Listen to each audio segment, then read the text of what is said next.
El ejército ruso no actúa en Ucrania como una potencia militar y tampoco su equipamiento está a la altura de los alardes. Debilitaremos la base económica de Rusia y su capacidad de modernización.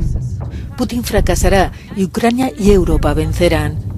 The Russian military is taking chips from dishwashers and refrigerators to fix their military hardware because there are no semiconductors anymore.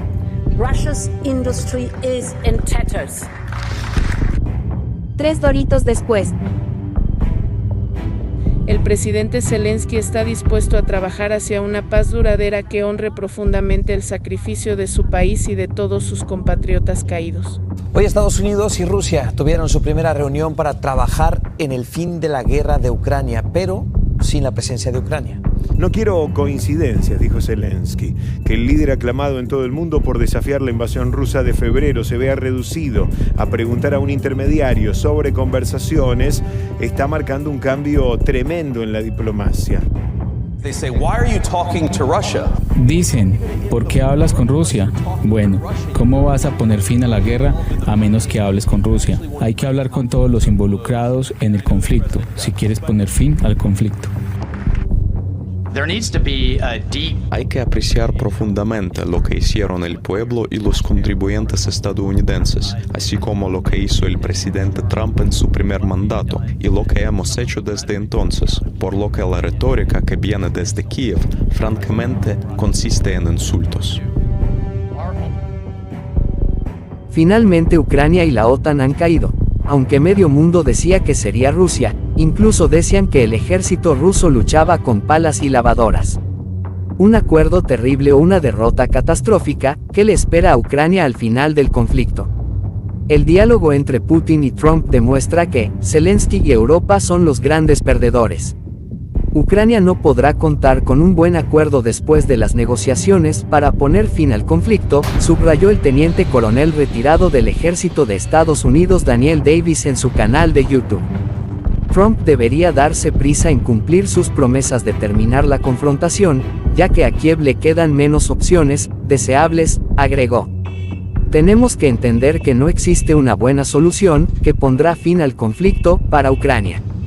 No hay nada positivo que vaya a ser aceptable, que vaya a ser deseable por la parte ucraniana. Ahora bien, la cuestión es cuán malo va a ser, señaló. Dados los fracasos de Kiev en el frente, el presidente estadounidense, Donald Trump, debe actuar rápidamente, explicó el analista militar. Si se retrasa y trata de seguir presionando para conseguir un acuerdo mejor, puede ser un acuerdo catastrófico para Ucrania, apuntó. Al mismo tiempo, Davis cree que Kiev tendrá que elegir entre dos opciones en cualquier caso, un acuerdo terrible o una derrota catastrófica. Anteriormente, Trump declaró que está manteniendo conversaciones muy serias con Moscú para poner fin al conflicto ucraniano. Prometió que hablaría con el presidente ruso, Vladimir Putin, y que podría lograr algo sustancial. Al mismo tiempo, durante una reunión con los miembros permanentes del Consejo de Seguridad ruso en enero, el mandatario ruso indicó que el objetivo de la resolución del conflicto en Ucrania no debe ser una breve tregua y un respiro para reagrupar las fuerzas y rearmarse con el fin de continuar el conflicto, sino una paz a largo plazo. La última ronda de conversaciones entre Moscú y Kiev para lograr un acuerdo de fin de las hostilidades tuvo lugar el 29 de marzo de 2022 en la ciudad turca de Estambul y, desde entonces, los países no han vuelto a retomarlas. Moscú, en repetidas ocasiones, se declaró dispuesto a reanudar el proceso negociador con Kiev, pero lo condicionó a la cancelación del decreto ucraniano que prohíbe retomar las negociaciones con Rusia. El pasado 14 de junio, Putin formuló varias condiciones clave para iniciar las negociaciones de paz, en particular, que Ucrania retire las tropas de los 4 nuevos territorios rusos, es decir, Donetsk, Lugansk, Gerson y Zaporozhye, desista de adherirse a la OTAN, mantenga el estatus neutral, no alineado y no nuclear, y que además se levanten todas las sanciones contra Rusia. Volodymyr Zelensky, a su vez, rechazó la propuesta, calificándola de ultimátum. Según los medios occidentales, ¿quién colonizó Ucrania, Biden o Trump? Es una interesante pregunta. La propaganda occidental está demonizando el fin de las hostilidades, afirmando que es sumamente desfavorable para los ucranianos y somete su riqueza estatal a Estados Unidos. Esta afirmación es cierta en sus consecuencias, pero falsa en sus causas. Y es que fue John Biden quien sometió a Ucrania antes que Donald Trump, y aquí van 10 pruebas que lo demuestran. 1. El golpe de Estado de 2014. Cuando Joe Biden era vicepresidente de Estados Unidos, participó en el Euromaidán que derrocó al presidente de Ucrania, Viktor Yanukovych, quien había sido elegido por los ucranianos en las elecciones anteriores. En vez de esperar a los siguientes comicios para que los ciudadanos reemplazaran a Yanukovych por un mandatario pro-occidental, lo derrocaron por la fuerza, anulando así lo votado por los ucranianos. 2. Armar al régimen golpista. Durante la guerra civil de Ucrania, Biden armó al ejército ucraniano, primero como vicepresidente y luego como presidente, contra la gente del Donbass, que no reconoció el golpe de Estado.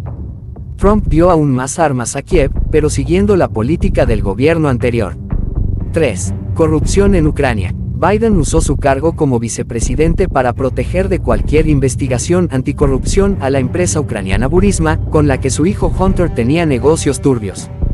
4. Controlar la justicia de Ucrania.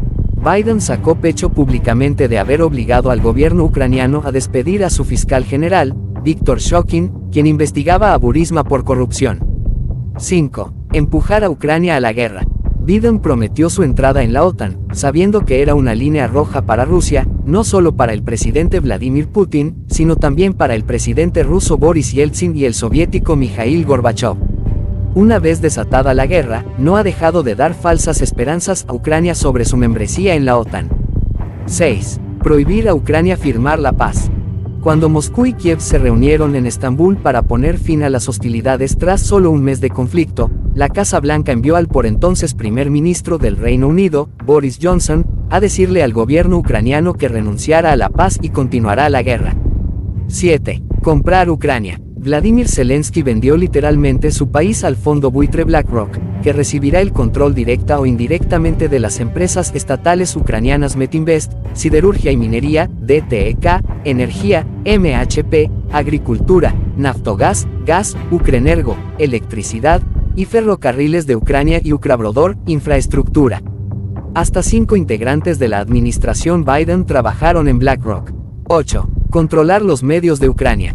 La Agencia de Estados Unidos para el Desarrollo Internacional financiaba el 90% de la prensa ucraniana, y dicha inversión extranjera era tal, que el 59.2% reconocieron que tendrían que cerrar sin la financiación de la USAID. 9. Controlar militarmente a Ucrania. El armamento y el entrenamiento de las Fuerzas Armadas ucranianas dependen por entero de Estados Unidos, ya sea directamente, mediante su suministro y financiación, o indirectamente, siendo el país que decide que el resto de naciones de la OTAN den armas y entrenamiento a Ucrania. 10. Hasta el gobierno de Ucrania admitió que está controlado por Estados Unidos.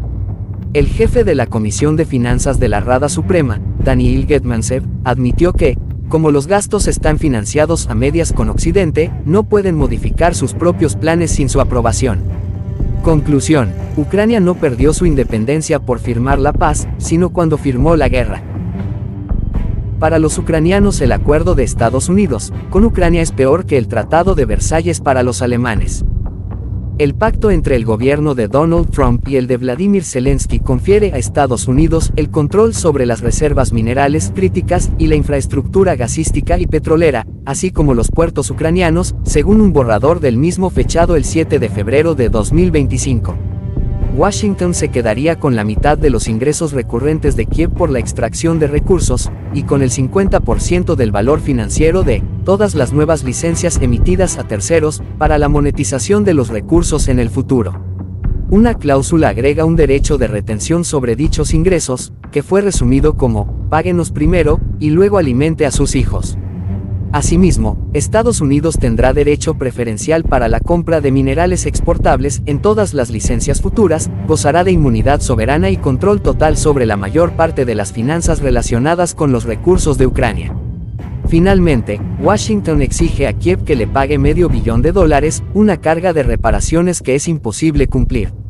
La propuesta de la administración Trump desató el pánico en el ejecutivo de Zelensky, ya que las demandas representan una proporción del PIB ucraniano superior a las reparaciones que tuvo que pagar el Imperio alemán a raíz del Tratado de Versalles tras perder la Primera Guerra Mundial.